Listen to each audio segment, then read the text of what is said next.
Magluto ako ng pansit. Yung ramen. Dito ko ilalagay. Ito iluluto. Ito yung mga naman.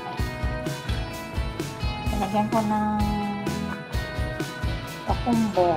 Hawak sa akin. Tapos meron yung meatball. Saka meron ako ilalagay mamaya ng squid at saka fish ball. Dalawa kami ng alaman. Yan. Dito iluluto yung noodles, yung ramen. Tapos lang pagkaluto, lalagyan nito yung sibuyas na pula. Maliliit. Tapos lagyan, meron siyang yan.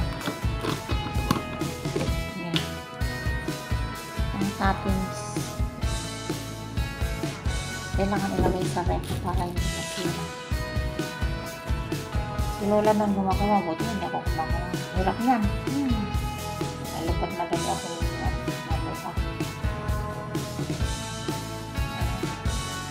Mahirap kasi palambutin yung ano. Mas masarap kasi itong kukumbo pagka malambot. Ito ang mas masarap na pang sahog pag kayo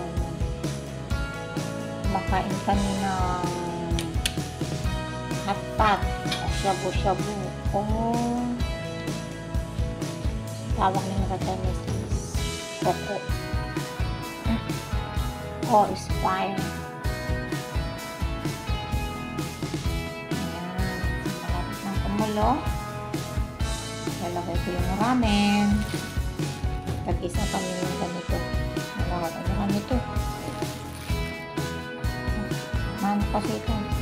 Malalaki yung hibla. Kaya tagal ganito.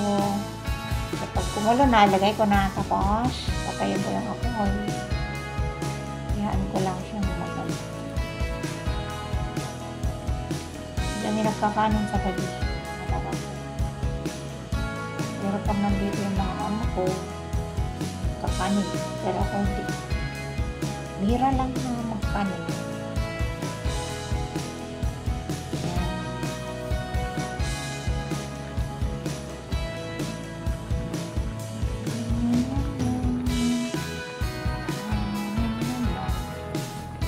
Sarap niyan guys. Magkama na yung malambot. Sarap yung soup. Sabaw.